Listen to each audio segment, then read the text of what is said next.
By not speaking, you don't get rid of the story. You don't. You just open up a silence which can be just as loud. Tulina bye tuyisemu mu bulamu nga ddala bisobola okubeera ekyokuyiga eri abalala. Enjawulo nti olumu tetutera kubeera na mukisa okubatuukako. Olina story yo ng'owulira yandiwuliddwa abantu abalala. Love story oba ekyo kyoyisemu mu bulamu ng'owulira wandyagadde okugambako ensi. Tubuulirawo okukusanga tukufune. Obulamu bwo oba ekyo kyoyiseemu kyandibeera ekyokuyiga ekinene, okuwa essuubi, okulabula oba okutaasa omuntu omulala. Tell your story. Mu mukwano gwaffe, njogera ku mukwano gwo ne boyfriend wo ne girlfriend wo, ku mwami wo ne mukyala wo, naddala relationship nga zitandika, tulina ebintu bye tuteekako ennyo amaanyi okulaga nti bye bikulu. Naye nga tutambuddeko akabanga tugenda okwezuula nti obaolyawo waliwo ebintu bye twabuusa amaaso ebyali ebikulu, ebintu ng'abaana, waliwo ebintu ebibeerawo along the way ng'abantu balowooza nti olwaleero tekyetaagisa, kakati kimala kulabika nga kifuuse challenge oba ekisoomooza, ne tulowooza nti kakati kigwana okwogerwako. Obaolyawo nga stage eyo ate we twali tusobola okuba nga tukozesa preventive measures nga ogwo mukisa tetukyagwina. I'll give an example kubanga show ya leo tugenda kubanga twogera ku ssente. There is a challenge of you or him complaining about hiding your financial information. Ebintu bya ssente byo tabitegeera, tobitegeera. Waliwo ebibuuzo bingi awo. Naye njala kutegeeza nti tumala kutuuka eno wawanvu ne tuzuula nti gwe teguba omusota. Obunyonyi obwo usually bwe bukaaba bwe buti oba bulina kye bulabye. Bulina kye bulabye. Tukomewo. Bade nkugamba nti oluvannyuma lwa relationship okutambulako tugenda okukwataganya ebintu bino ng'obudde bugenze, oba olyawo ng'amaanyi twetaaga mangi okusinga ge twali twetaaga mu kusooka. Njala kuwa ensonga 5 lwaki oyo gw'oyagala, lwaki omwagalwawo ayinza okuba nga akukweka ebikwata ku byenfuna ye, akukweka ebikwata ku nsimbi ze. Bino bye ngenda okwogera ojja kusanga nga bisoomooza omulenzi ng'omuwala yakweka information ku byenfuna by'ono. Ojja kusanga ng'omuwala yakomplaininga ng'omulenzi oba bbaawe oba boyfriend nga ye atali mulambulukufu mu bigambo by'ebyenfuna. Kiri ngeri bbiri, waliwo lw'ovunaanyizibwa so nga ate waliwo n'omuntu oli akweka ebikwata ku byensimbi ze lw'avunaanyizibwa. Kati tuteekeddwa bibalansinga, so ogenda kutambula nange mpola mpola. 5 reasons or 5 things that maybe you never thought about, you never considered, and they could be the reasons why your partner, your fiancé, your husband, your wife is hiding information concerning, like hiding his financial information. Nze Sozimo era nkwebaza okubeera ekitundu ku family eno. Njala bebaza mwena abajumbidde akayimba kange aka move on.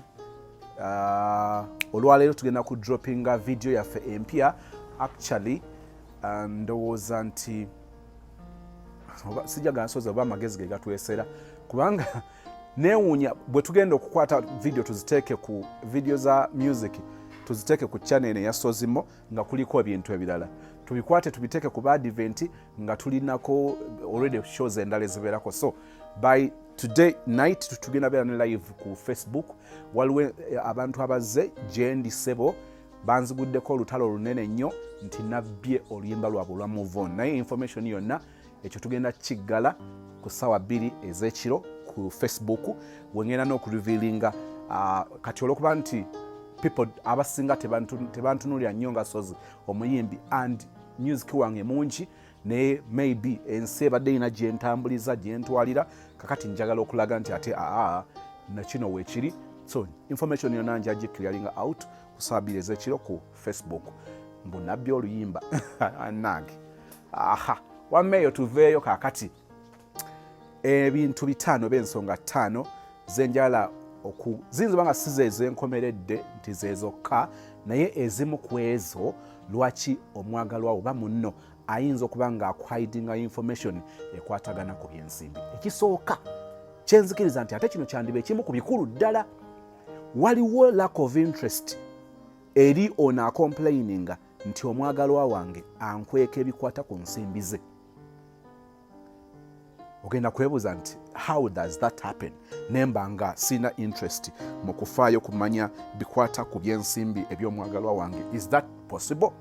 Kati tugende mpola, ojja kunzika nga weetegedde lwaki kiyinza oba nga kitegeeza nti tolina interest mu kumanya ebikwata ku bulamu bwe obw'ensimbi. I will give an example. Mukimanyi nti eriyo abantu nga interests zaabwe kwe kwagala okumanya gye bankolerawa, bansasula ssente mmeka, bansasula ddi. Eriyo abantu mu bulamu nga ojja kuba nga oli mwana wa buwala nga gaayiwo ky'osinga okwagala okumanya gy'akola. Kati ate wategeerayo mulundi gumu, buli kaseera ogera banga oyagala kutegeerayo olwedde omanyiyo. Ekyokubiri, afuna ssente mmeka. Ekyokusatu, azifuna ddi.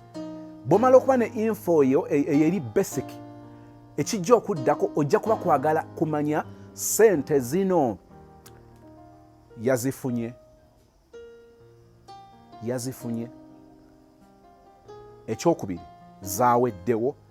Era ojja kulaba ng'omuntu ono alina interest mu kino ye kyayita interest towards mwezi kuggwako ne first week ey'omwezi, kubanga omwezi nga guggwako sente ziba zijja.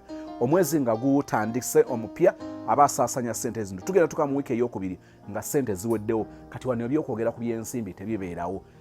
Bwe babanga bayita olukiiko lw'abatalina interest mu kumanya bikwata ku byensimbi eby'omwagalwawo, otuulanga ku mwanjo kubanga ovunaanyizibwa okubeerayo. Lwaki kiri bwe kityo? Omuntu alina interest mu kumanya ebikwata ku bulamu bwa munne obw'ebyenfuna atambula naye step by step. Omuntu ng'alina interest, I will give an example, nti muli mu relationship ne guy abadde talina mulimu, kakati agenda kutandika okukola. Mukazi wo ba girlfriend wo abadde talina mulimu, kati agenda kutandika okukola. Otambudde otya naye mu process eyo? Okumuadvisinga, okumuwagira, okumuyambako. Si buli kuyamba nti kuba financial, naye eriyo abantu wakulira bulizi bannange noonya mulimu nasudde application, alina interest sutati omulimu ogwo guli gutya.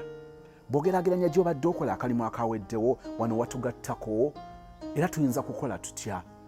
Kakati wegedde nani? Nsobola okulabako ku application gye wakoze, kampiseemoko ku maaso. Kino twakimiisinze. Sutati ogenda ddi ku interview, ogenda kwambala otya? Tetwambala olwo. Ogenda kukola working hours ziri zitya? What are the benefits? Omuntu ono n'atambula naawe. Kakati bwe muba mukola, sutati nawulidde wayogedde ku kyokuba nti olina okuwaayo work plan. Abantu abamu gye tukolera oteeka okulaga weekend nti weekend nsuubira okukola ABCD ng'ovudde ku monthly report oba work plan ey'omwezi. Waliwo work plan ey'omwezi nti ku mwezi gwe gugendako ennaku 3 nteeka okuba nga nkoze ABCD. Kakati ne tu breakinga down omwezi to weeks then to days.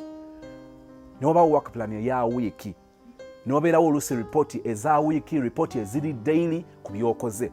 Kakati omuntu atambula naawe nga ddala alina interest mu kumanya ebikwata ku finances zo, ajja kuyaayaana okumanya sweetheart, nawe olina obeera ku mulimu. Sweetheart, ndudde okulaba nga okola report ozikolera ku mulimu. Bagamba batya sweet. Omuntu ono ayagala okumanya omulimu okuva lwagufuna, kubanga mukimanyi nti omulimu ogwo kitundu ku bulamu bwammwe, musaayi ogutambuza obulamu bwammwe. Omuntu ono ayagala okutambula naawe mu kukola. Omuntu ono bw'aba nga alina interest mu finances zaffe, tugenda okutuuka okumugamba ssente ze tufuna, okumugamba nti baatusasudde nga tuwulira kitukakatako, nga tuwulira bwe tutamugamba tuba tumuliddemu olukwe. Siri mu kwegereza nkosanze kuba kakati nze ndi wano, ng'oli awo oli mukunda bulabi. Naye omuntu akugamba obulamu bwe obw'ebyensimbi, waliwo ebijja bikiriikiriza wakati mu nnaku ezikola omwezi. Oyinza okuba nga olwaleero okomplaininga, naye nga gayi yakuteeka mu kategori y'abantu abalina interest okumanya obumanya ssente zaafuna, ddi lwazifuna, tugenda kufunako mmeka, agenda ziteeka mu ki. Ekyo si kye tutunuulira. Naawe bw'obeera ggwe ng'oli mwana wa bulenzi nga omuwala yeeyisiza bw'ati, ekyo si kyoyagala. kati bwobanga gwe oliawo interest eri mu kumanya omuwala kakati anti bakugamba nti ku bwakadama gyakola afuna $1,200,000 oyagala kumanya agifuna ddi agenda gikozesa ki bwomala obitegeera teri kuddamu kwogera toyagala kumanya bulamu bwe bwakyeyo toyagala kumanya bulamu bwa muwala bwe bwamuvuga toyagala kutegeera bizibu bye obwetaavu bwe obwensimbi buli ludda obanga atunuulidde obutunuuliza akasente ke you don't have interest in his financial life. Yensonga lwaki takugamba bw'abanga anaakugamba nga yeegaganudde akugamba ku ebyo by'omubuuziza by'otamubuuza tajja kwogera kubanga amanyi ebigendererwa byo byawukana n'ebyo bye yali asuubira. Lack of interest could be one of the reasons why your partner is hiding his financial information. Ensonga ey'okubiri ojja kwekanga nga omuntu ono alinako engeri gye yeekengeramu engeri gye yeesikamu ku ngeri gy'otwala ensonga z'ebyensimbi etya. Ayinza okuba nga ayagala okusigala nga mukimanyi nti eriyo abantu abatali comfortable nga bandyagadde okwogera obulamu bwabwe obw'ebyenfuna oba ebikwata ku byenfuna byabwe naye nga banaba abannaffe oba munne omwagalwa nga akikozesa bubi. Kakati njala mbabuulire gye buva ne gye bulaga omuntu nga yayingiza ensimbi ebiseera ebisinga yandyagadde nnyo okubeera mu control. Okubeera mu control tekitegeeza nti oli tayogera oli tawulirizibwa naye oba oliawo ekyenkomeredde kibeere nga kiva mu ye. Kakati akukweka ebikwata ku byensimbi ze lwa nsonga agezaako okwagala okuritaininga okusigaza okukuuma control mu Luganda kyeki okubanga ayagala okusigala nga akyali mu mitambo egy'okubanga ayimirirawo bwe kiba nga kikwata ku byansimbi ze yandyagadde nnyo awulire nga akyalina obwannannyini obwenkomeredde oba obuyinza obwenkomeredde okusalawo okwenkomeredde mu bikwatagana ku byensimbi. Babuulire abantu abamu bagenda ne bakitegeera bubi. Omusajja n'alowooza nti kubanga omukazi yali mulambulukufu n'amubuulira ku byensimbi ze ono ateekeddwa kumusalirawo. Do you know how it feels ne bakusasula miliyoni zo 3 nojja oripotingira omukyalo oba omwami nti nafunye omusaala n'omala gaguyiwa wali ku mmeeza ngeri ya bbira mupango nga biringa biri bye twabeeranga mu ssomero twalinga mu primary nga tuyimba nga batufuuwa ssente n'abafuuye ssente nga bawula omanyi kwayinza bange baddemu abantu 3 kakati wabajja ne bajja ne balondamu ne bafuuwa Sozi ne bafuuwa Nakato ne bafuuwa Babiri ne bafuuwa Magi ne bafuuwa Tina abo nno benjogera bwe baatufuuwanga nga tuli mu school choir. Kakati omusomesa bw'amala n'agamba nti be bawadde ssente mujje muziyiwaawo mulowooza twazirabangako ate ng'olina kiri ky'owulira n'ogamba nti honestly speaking mpulira nga bawadde nze ssente oli okujjako nga awadde ssente nnyingi waliwo gye twabadde njenalabyo omuntu afuuwa abadde baana abazina mazina maganda oli bwe yakutte ssente zabadde nnyingi naye ate yakyogedde nga ndaba n'agamba gabanya ne banno kyo kirala. Kakati eriyo abantu nga tajja kubeera comfortable ku ngeri gy'ogezaako okwagala okumukontrolinga ku ssente ze n'akugamba nti $2,000,000 ziizino tolooza tukoze tutya abamu bazikwala nozikwata kakati bebi $200 gakubeeremu kati zino akakakadde katukasevinge bakasevinga ku akawunti ye noba oliawo muyinza banga mulina ne joint account naye nga tali comfortable yandyagadde kola kintu mu kwagala si mu kumukontrolinga so he or she is going to be forced to hide her financial information kubanga ayagala okusigaza obwannannyini obwenkomeredde. He want to retain control.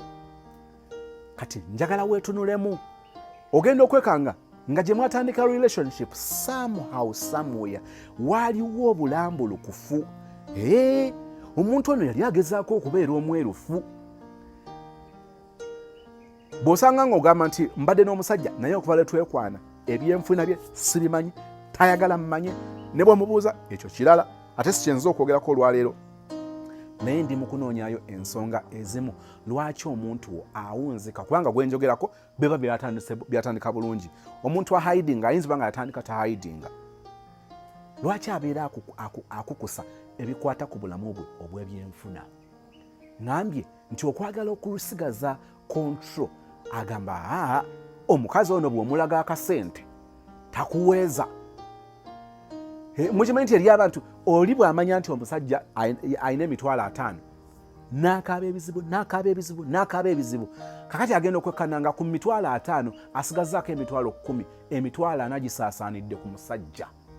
Newankubadde bannafumbirwa omusajja, newankubadde ndi mulaavu, ne wano nkyalina nze nkola, okiwulya, nze nkola. Gomanye ekyokubanga gw'oli mu buwala bw'okola, omusajja n'ayagala okwate bukwasi ssente ozimuweereze. Oli Dubai, oli Netherlands, oli Sweden, oli US. Gwe n'okwata omutitimbe gw'ensimbi n'oweereza ssenkaggale, kakati n'alyoka otuuka n'abamu omubuuza ku kwatagana ku nsimbi bwe yazikozeseza ng'ate yaawe yatayagala mu controllinga. Kakati gwe n'oddamu n'otoba n'omuzira, n'otoba n'abakadde, n'oyoza amasowaani, n'oyoza kumpi factory ennamba, n'oyoza amamotoka, n'ovuga naye nga ssebo omusajja oba mukazi yalinze kukwata kamome asaasaanye. Ogenda okuwulira nga bambi toli mu control, oli mu control y'okukola, toli mu control ya ntuuyo zo nga bwe ziba zivuddeyo. Bw'oba togenderedde kako nako kayinza okubakola nga akasonga akatono, naye nga nsonga erabika okugaana omuntu oyo okubeera omulambulukufu mu bikwatagana n'ensimbi ze. Number 3, we are looking at the 5 reasons why your partner is hiding his financial information. Mugamba muli omu, mwafuka muntu omu, naye ssente zirina engeri gye zitakwataganye, temubigatta. Ensonga eyokusatu, we've found out that some of us or some of you are bad managers when it comes to finance. Bwe njogera bino ngenderedde abantu bangi bemmanyi nga batandika bakolagana n'omukyala mu byensimbi, bali mu bizinensi y'emu, barunninga project y'emu, naye kagendera okulaba ng'omukyala akivuddemu, oba ng'omwami amusindiikiriza. Ogenda okulaba ng'omwami akivuddemu oba nga omukyala amusindiikiriza. Omuntu okukuzuula nti toli mulungi bwe kituuka mu kukwatagana mu byensimbi. I will never forget a person gwe neewulirako nze kennyini ng'agamba mukyalo nga mugamba gwe ogenda kunyiiza ssente zaffe. Ekintu kye siri kyerabira, ogenda kunyiiza ssente zaffe, zijja kukola entondo. Nali sikimanyi nti ssente zikola entondo, nakiyigira ku ye. Ogenda kunyiiza ssente zaffe zikole entondo. Ng'amugamba nti gwe zino zoggyeko, yali aggyeko bazaali $2,000,000, naye $2,000,000 yali azigye ku $1,000,000 nga 10 plus. Naga nti gweoyinza oba ng'olaba ng'oggyeko $2,000,000, naye we zivudde bwe zivaawo nga kye zigenza okukola si kye kyabadde kitegekeddwa, kubanga twagala kulaba nga ssente zino zizaala buzaazi, si kubanga zifuna miscarriage. Kakati gwe engeri gy'ozigyewo zijja kunyiiga, yagamba zijja kunyiiga zigende gye bazikwata obulungi. Natunuulira omwami ng'agamba, omukyala yali tanaba nakumuwasa naye nga batambuza relationship yabwe for some time, nga ssente ojja zinyiiza zigende gye bazikwata obulungi. Kakati ono ng'agezaako okulaga ng'ono boyfriend ali oba mean, musajja ku $1,000,000 plus, nzigyeko $2,000,000 ali wano apapala. This guy is mean. Namugamba ojja kukitwala bw'otyo, naye njala kutegeeza bw'wataabeerewo control, ssente zaffe zijja kutuyita mu ngalo. We are talking about being a bad manager when it comes to finance. Munnange omuntu agenda kutandika okuba ng'agamba omanyi omukyala ono katusigaze oluganda n'omukwano ogw'okumuweeza enviiri, ogw'okumuweeza tonotono ezikola ku bizibu bye, naye ekyokuba ng'ali mu mitambo egy'ebyenfuna byaffe sijja kusigaza. Mukimanyi nti eriyo abakyala bamuteeka mu dduuka, oba abalenzi girlfriend wakukwata n'akuteeka mu dduuka, oba mukyala wakuteeka mu dduuka, ssente y'edduuka babala nnusu ku nnusu, naye eriyo omuntu nga ye bw'aggula kawunta bw'ati ajjayo ngeri ya to whom it may concern. Guys, I am not that good in sijagamba nti ndi mulungi nnyo mu economics mu accounting. No, this is common sense. Nkimanyi nti edduuka osanga omuntu atunda akasawo ka sukaali ng'agenda kalyako 3,000. Kakati oli agenza okugjamu aggyemu 9 okakkananga alidde amagoba ga busawo obwo babutundidde ebbanga ki? Weekends. Kubanga tamanyi kukwata bya nsimbi. N'atoolamu butozi bagenda okubalansinga ebintu nga tebibalansinga. Munna agenda omugambako nti ne gwe obadde mu control. kati nze naziridde kyokama nze naziridde nze nagyeko bweziti n'atamayaze yagyeko zaaki. Oli agenda okukulaba nga toli mulungi mu kukwasaganya ebyensimbi n'amanya nti eriyo abantu nga omukyala we Gayi bw'amugamba nti naterese ssente eriyo abawala obakale agenda n'abikkula wansi omufaliso n'asangayo obukadde 2 n'atamanya bukadde 2 bwaki bagenda okujja ngagamba wayi nali nateeka eno milioni 2 naye nsanzeko ate nagamba gwe tewali mala gwe nagambako ate nsanzeemu emu 8. Oliga sweetheart bane ensonyiwa nno munnange omanyi kakati maama ate esima yabangamba yali yangamba smart yali ayagala okulya ku kisima we guli agamba milioni 2 ono tamanyi zaaki wadde namugambako nti sente ziri wano nali njagala amanye nti mu nyumba tulinamu sente naye sikuzisipendinga anyhow kati yatu era ogero kakananga oli takugamba mwali mulabye abasajja nga bwajja ewaka bwajjamu engoye zabaddemu ng'ayambala ezawaka ng'akyusa buli kimu ekibadde muli nga kidda muno kugamba bw'agenda mu kinaabira ati ng'alina engeri gy'akukulira ebintu bye ogenda okwekanga ng'omuntu oyo si bw'ati bwe yatandika naye kawoolawola yatandika okulaba nga totegereka eriyo abakyala nga taviirakaawo agenza okukebera mu nsawo y'omwami omanyi bw'osangamu 5 bw'osangamu 5 bw'osangamu omutwalo kirala naye okusangamu emitwalo 8 n'ojjako eky'etaano obeera muntu kikaaki. Eriyo abasajja seba agenda mu waleti y'omukazi agenda mu kabaaga bw'akeera mulaga maama alinamu ssente tamanyi nti ssente zirimu za kibiina mukazi watugwe muwanika mwabalanse bulungi waliwo asudde agenda afuna obukadde 3 kati zibadde ziri mu kabaagako omusajja oluziguddeko n'ajjako 5 ogenda okutuuka eri nga omusajja akuswaziza otandika eri okubulaka ngaeyebuzabuza nno mukazi nawe kanabeeramu oluyayiyayi bannange ng'oli innocent naye nga tosobola baprovinga ssente baazibaze ne bazikukwasa bwatutte ssente waka omusajja tabuuza okakananga ajjeeko 7 omugambako nga wayi naawe ekyo si kyekyamaanyi nja azizaawo omukazi agamba ono omusajja era okakananga essente azisiba ati ku luwuza ati wabeera balinza nolowooza nti alina irizi naye ng'akukulira ssente tukirabye nti amala okukuzuula nti toli mulungi mu kumanaginga finance kakati okubanga akugamba kamukayanireko kimu kya butamanya than okumanya n'akubuuza by'otajja kusobola kunnyonnyola nga wakozesa bubi ssente oluusi ezize oba ezize nga za kintu kirala oba ezibadde ezize naye nga za muntu mulala. Eyo nayo nsonga lwaki omuntu asobola okukweka ebikwatagana ku byensimbi ze. Number 4, abantu abamu bakweka ebikwatagana ku byensimbi zaabwe kwewala migozobano. Mu luzungu kankwese like they are trying to avoid fights. Mukimanyi nti eriyo abakazi nga bakimanyi bulungi nti bw'aba alinamu ssente banaamanya nti alinamu ssente nga wakati wagenda kubeera mirembe omusajja ng'ajja kuwewera ng'ezo ssente zimaze kuggwaawo oba muzisaasaanyiza mutya ng'alinga azisaasanya engeri eyakifiiriza abo abasajja gye bali. Omusajja nga bw'awulira nti omukazi yafunye omusaala agenda kumwetayirira agenda mubeeba agenda musitula amukombe mu bugere bwagezaako ku ebyo ebiringa ebiri soft ne bigaana ng'atandika okugenda mu lusirika. Kati ogenda okulaba nga omukazi agamba munne omusajja ate kakati munnange yategedde na ssente ate kakati bwe naamugamba n'azitaddewa kakati okwagala okuleeta emirembe era ng'ogamba ssente ziizo kati nga omusajja asekerezaamu okaawo omanyi nze tontegeera maama naaka tontegeera bebi nze tontegeera nze siri muzibu omanye twasalawo kubeera balambulukufu mubeera balambulukufu ku ssente z'omu ogenda okwekanga nga si mulambulukufu ku ssente ze naye kubanga amanyi nti akasente katonye.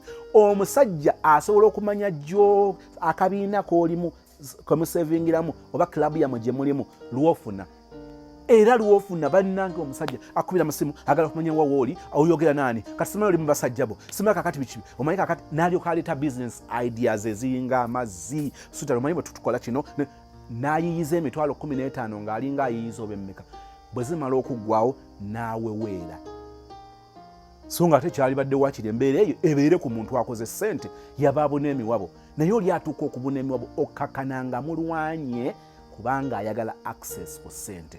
Kati oli kyava agamba nti ono omusajja bwe mba nafunye miliyoni 10 mulageezi tuleppukirako 2 era okulaba takayana omukazi nga nziteekawo omusajja nga yeyonoona nga bw'ayagala bwakuba kutamiira bwekuba kusaasanyako nga bw'alowooza mukazi nga gakasa tuli ku 2 omukazi ng'asirikira omunaana. Nkyogedde ku musajja ne ku bakazi kiri very common. Omusajja atuuka ku mutendera ogugamba nti omukazi owange bwe mba nfunye emitwalo 10 mugambe 4 omukaaga tagumanya. Naye ogenda okwekanga ng'omuntu oyo si bwe yali. Kakati osaana okwetunulamu. Oyinza okubanga ssebo ku ssente obeera kirala. Oba muzibu zikuyombya. Mukimanyi nti eri abakazi aleeta kimudu kubanga yabadde agalamuwa ssente. Okusiba enviiri kirungi. Ne bw'otuuka okuva mu mbeera okujjako ng'otugamba nti mwatuka ku level ey'okuba nti omusajja owo oyina kubika, oyina kukaaba, oyina kugenda mu lusirika okuwa ssente. Kyendowooza nti si kyekisinga okubeera ekirungi, tuteekeddwa okukisolovinga nga tufuna engeri endala gye tukikwasaganyaamu. Omuntu agenda kugaana okugamba ebyenfuna ye kubanga tayagala migozobano, tayagala kulwana, tayagala kuyomba, ng'agamba nti akamukuumire mu butamanya than okubeera nga mu exposinze ku byalina okumanya, abeere nga ntabukira, nga nteekako pressure, nga mmalako emirembe. Kakati bw'ogattako obutabeera mulungi mu bya finance, wuno ozisaasaanya, kakati okulwana agenda kubanga kukakana, agamba ne sente zabadde bwe ziti. Mubyogeddeko katono, muyombye, mulwanye. Agamba ono sente si ze zitulwanya nti ye, kati kansirikire nga nsirikire. Era agenda olaba nga kireesa akalembereza, obulamu nga butambula. Naye nga ekyo si kiwandiyeetaaze. Birimu ogenda okuyanga omukazi okukakana bamubbye, bamusaze ensawo, bamuggyeko miliyoni 2. Omukazi ng'osajja nga mukazi nabadde manyi tulina miliyoni 20 mu nnyumba.